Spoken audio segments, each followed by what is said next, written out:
guys, and welcome back to Cooking and Growing with Frisbees. Today is the 14th of May. Yes, this is the third day in a row, but we've got stuff going on. Yeah.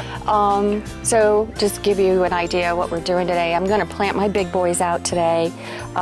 They got too big for the rack anyways, so I knew I wanted to plant them out here right now. I only have 5 that I feel are healthy enough to go into the ground, so that's where I'm gonna do. As these grow up and we prune them, I will fill in the blanks with those pruning the pruned pieces of tomato, which will eventually ground themselves and become full-size tomato plants. So somebody asked us about that in yesterday's video, to show a video. So we'll do a video that shows the anatomy of it, how easy it is. And why it works. Yeah, and not everything works that way, unfortunately. No. I did want to give an update on 2 things. One, I did the diatomaceous earth yesterday in here, and you're going to have to get pretty darn close because I disturbed them, but they're still, now they all, see, they're camera shy.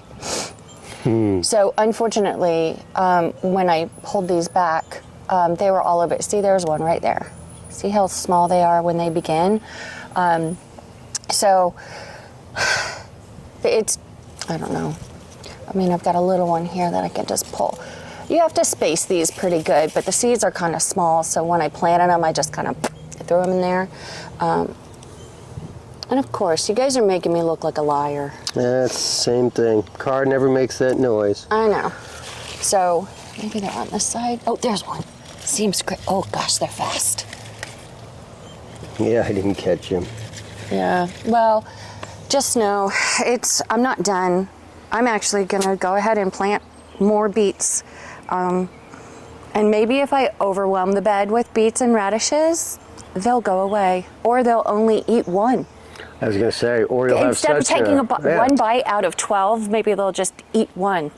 You'll have such an abundance that they can't possibly eat them all. Hopefully. I don't know. We'll see. But I made promises to some folks that I would get them radishes, which I succession sowed in here, but they're not quite ready yet. So I'm going to go ahead and plant a couple more rows for a couple of friends. And we talked lettuce and everything yesterday. And then I'm going to put in my squash. So I have yellow zucchini and green zucchini. That's going to go in the middle bed where the owl is. I'm doing it slightly different this year in that I'm going to do 3 of each. I'm going to trellis one that is kind of in the middle, 1 of each. I've seen it done on video. I think it's a cool idea because it'll save so much space because squash is so big. Like one ear can be like this big. So I think it'll save a lot of space for us. We'll see. That's going to be a little bit of an experiment. So that'll be zucchinis, yellow and green. Butternut squash is going to go in way over there on the other side of asparagus. And then I'm going to change my blue herring bed, which was originally going to be for tomatillos. I have 3 types of cucumbers this year, and one of them is a snack variety. So like my pickling cucumbers, it will be short. Maybe 3 to 4 inches. So because my pickling cucumbers are also very similar in size, I want to keep them very separated so that I know these are my snack and these ones are good for pickling. It does, they say, make a difference when you're pickling pickles, where they're regardless of the flavor that you actually use a pickling cucumber, it'll stand up to it much better. So we'll see. And then the other cucumber I am going to try once again to grow is my Armenians. One year we got them and they were so abundant. They're delicious. They were so good. They were very much a snack item. Yeah, they really did become a favorite. So that is what is on the menu today. And anything, what else? No, we just got to reset some of these, make sure that we secure the irrigation lines the way they need to be for the rows that we're putting in. Yeah, and I want you to see, this is the bed yesterday that I cleaned up.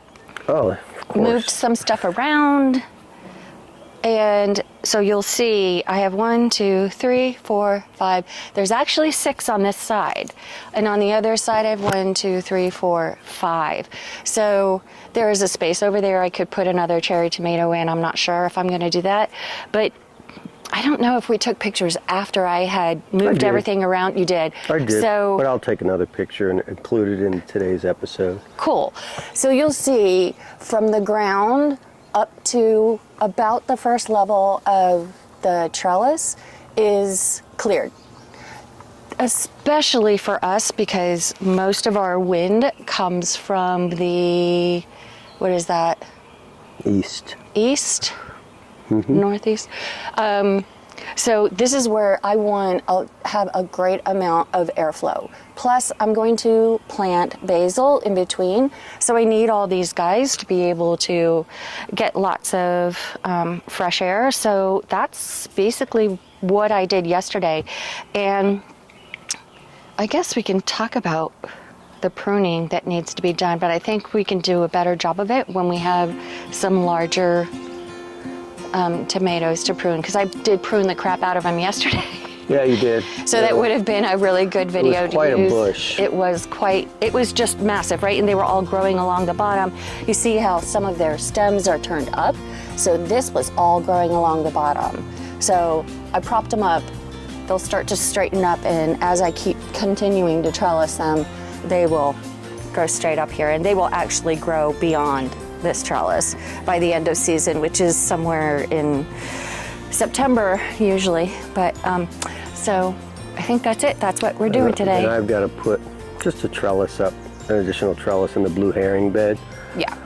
For Beth, so that she can plant the cucumbers and keep them separate.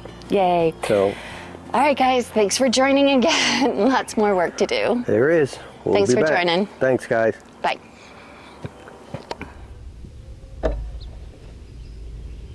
So the one thing we didn't talk about is the drill bit that we started using last year with an auger on it. That's what Beth is using over there right now.